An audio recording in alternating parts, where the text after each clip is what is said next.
recibimos al profesor Néstor Di Paola. Qué placer tenerte Hola, acá, Néstor. Cecilia, Estamos ¿qué tal? engamados. Exacto, sí, alineados, exactamente, Alineados. sí. Bueno, y hoy vamos a tocar un tema muy importante y que recién hablábamos, no todo el mundo sabe, no todos los estudiantes y a veces no todos los profesores.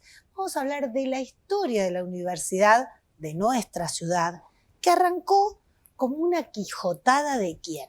Claro, arrancó como una quijotada del doctor Osvaldo Zarini en la década del 60. Y lo que hay que decir que esto es muy importante, lo que se está festejando estos días, porque, digamos, la universidad se convierte en universidad estatal, nacional, el día 9 de octubre de 1974. Estamos cumpliendo 50 años, o sea, bodas de oro, vamos a llamarle, muy importante, sin duda, ¿cierto?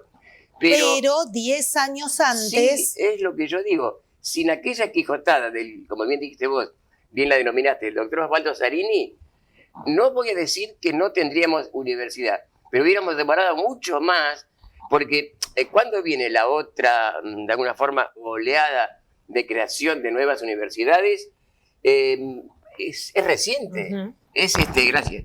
Seguí. Ahí está, 20 años, un poquito más de 20 años nada más, y tenemos 50 de nacional. 10 años, porque 60 tiene la universidad de su creación. Desde el 64 en que Zarini, digamos, no lo hizo tampoco de un día para otro, 4 años antes, o sea, en 1960, Zarini empezó con el proyecto y mucha gente lo apoyó, pero no toda la gente, porque mucha gente, entre comillas, importante o muy conocida, que obviamente no vale la pena hacer nombres, porque ellos creían en lo que decían en su momento, que era que Tandil todavía no estaba en condiciones, por habitantes y otras yerbas, de tener su propia universidad. Privada. Sí, exactamente. Claro, pero así arrancó, porque... Arrancó privada, pero con espíritu público. Esa era la frase de Zarini. Yo lo he entrevistado, obviamente. Yo ya estaba en el ECO.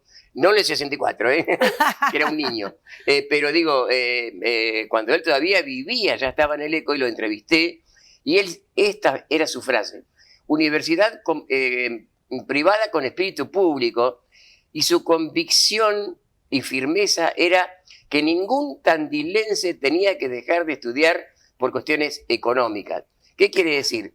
Si realmente luego de mandar la asistente o trabajadora social a la casa se demostraba que quería estudiar y no podía pagar, le daban una beca, y si podía un poquito, le daban media beca. ¿Ese fue tu caso? Sí, a mí cuando yo empecé en el 71 me dieron media beca, pero iba a mandar, me acuerdo, una chica, una trabajadora social a mi casa. Me dieron media beca, sí. Y él tenía esa frase que es alucinante, que nadie deje de estudiar por razones económicas. Y por eso muchos no lo apoyaban, porque decían, esto es privado.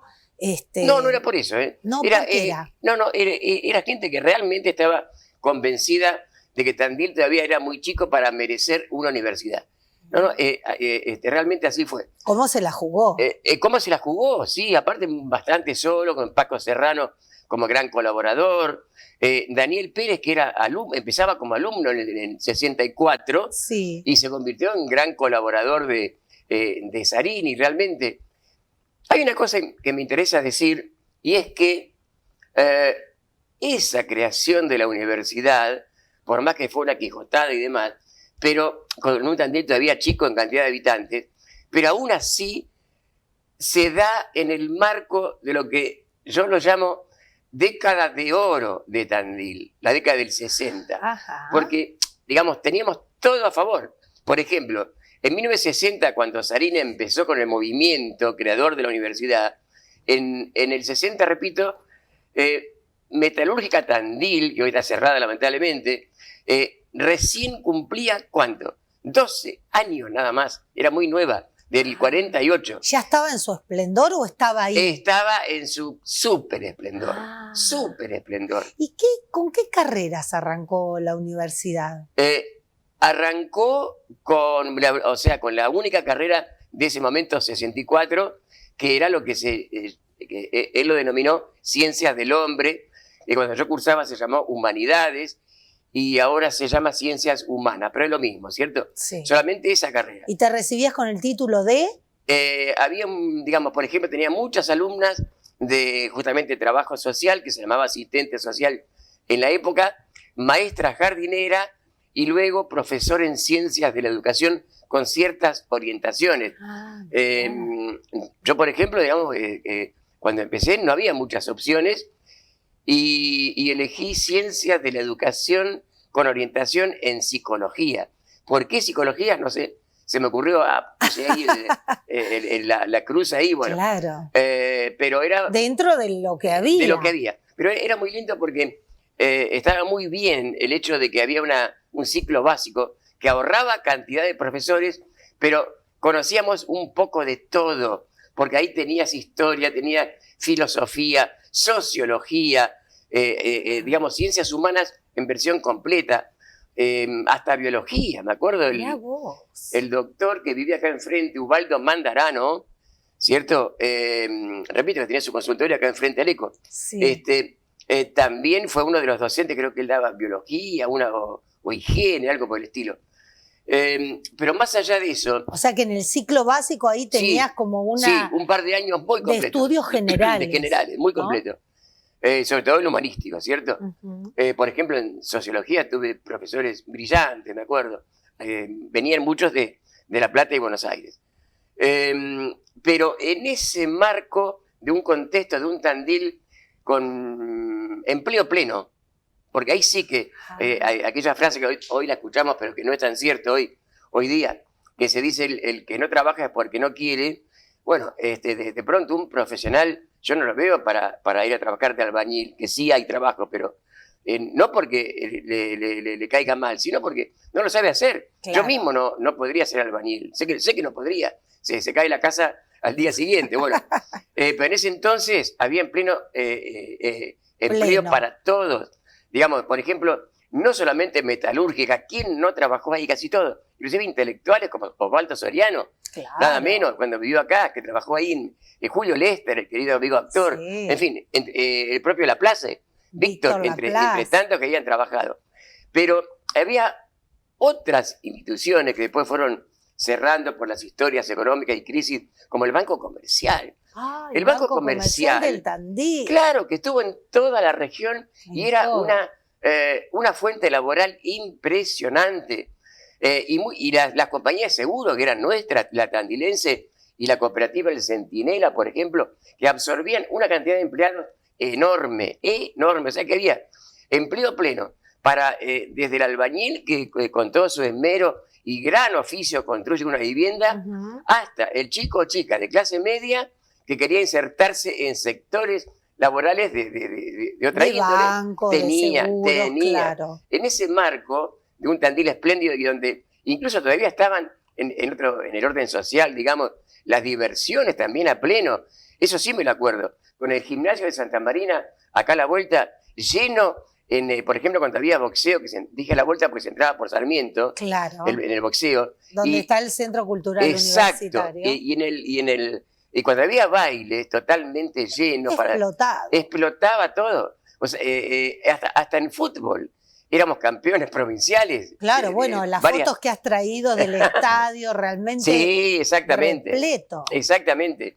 O sea, una época en que asomaba, por ejemplo, en música La Nueva Ola, y venía Palito Ortega y el Club del Clan y tan. Bueno, y se llenaba. Antes de ayer tuvimos una nota en relación, hablábamos del fallecimiento de Cacho Castaña. Y Beto nos contó que Cacho en una nota dijo que había tenido un amor aquí en la ciudad de Tandil. Mirá. Y yo dije, bueno, seguramente que alguien la conoce o está escuchando, que nos escriba. La sacamos al aire. ¡No! Y nos contó cómo en Moreno y Arana, acompañada de su mamá, por supuesto, cantó Cacho Castaña y ahí la sacó a bailar y se quedó el otro día a recorrer Tandil y después le mandó ramos, cartas, todo, que se enteró de grande porque su mamá se las escondía porque no quería que saliera con él, ¿no? Así pero que qué genial. Eso qué también, genial. Estamos hablando de esta época. ¿Por qué? Porque yo la verdad que no, uno no entiende de economía como para afirmar que había más dinero. Pero a lo mejor sí, o a lo mejor era otra época en que al no gastarse, por ejemplo, en No celulares, había tanto consumismo. tanto consumismo, a lo La mejor, ropa, en ese momento la ropa te la claro, pasaban de generación en generación. exacto. ¿Y cuánto Era cuesta un poco, celular, por era, ejemplo? claro, era ¿No? poco, Digo, no puede ser, había teléfono, pocos eran los que tenían. había dinero para todo esto que contamos. Y tal vez sí, esto del empleo pleno también generaba que la gente pueda salir, consumir, y Claro. también posibilitó que muchos pudiesen pagar esa cuota que se cobraba porque no había otra, hasta que llegó un momento en que no se pudo más, porque no se nacionaliza, porque a alguno se le ocurrió, no, se convierte en nacional porque ese crecimiento de la universidad con nuevas carreras como se fueron insertando muy pronto como veterinaria, que hoy es Claro. la mejor del país en calidad y cantidad, económicas, exactas, que también es muy famosa Sí, entre otras. vienen a buscar empresas, Eh, vienen a buscar los ingenieros. No, Exactamente. no porque sí está Globan acá. Claro, exactamente. Todo eso es un Empresa aporte. mundial. Es un aporte de todo lo que fue creciendo la universidad. Y reitero, cuando se nacionaliza hace 50 años es porque ya no da para más. Tenemos mensajes, A ver. Mili, a ver qué nos dicen. Estela, que nos dice, yo también fui beneficiada con la beca del doctor Osvaldo Zarini. Bien. Zarini, ¿crees que está reconocido como se debe? Digo, habiendo creado una universidad con el peso que hoy tiene en nuestra ciudad. Me parece que no, porque lo reconocemos lo que los conocimos a él y nada más. El resto, lamentablemente, como vos dijiste en el inicio, no sabe quién fue. Bueno, ¿cuándo fue que se le hizo una Sí. una estatua? Hace El 2 año pasado, años. creo, sí, Sí, cuando se cumplió, no, a ver, para el bicentenario de Tandil, claro. que ahí. se le hizo exactamente un monumento en el jardín del palacio, donde hay otros monumentos, entre ellos el amigo René Laván. Sí. Pero este pasaje, esta calle Chacabuco, entre Pinto y Belgrano, debiera llamarse Pasaje Rector Fundador Osvaldo Zarini. Sería la única, y una placa que en 90 líneas, como se hacen en esas placas, lo diga todo. Me encantó. Néstor, gracias por este aporte. Tenemos que conocer más para poder reconocer a estos grandes que han hecho crecer a nuestra Sin ciudad, duda. y sin dudas que el doctor Osvaldo Zarini ha sido uno de ellos. De ahí que me gustó Gracias. mucho esta nota que hiciste antes, Sí. con este Con el amigo picapedrero. descendiente, o mejor Sí. dicho, alumno de ex Alumno. picapedreros, porque eso también implica identidad lugareña. Sin dudas. Tenemos un espacio con todos los emprendedores que acá nos encanta, bueno, que mostrarlos y que la gente sepa. Gracias, Muy bien, Néstor. hasta un el placer. miércoles.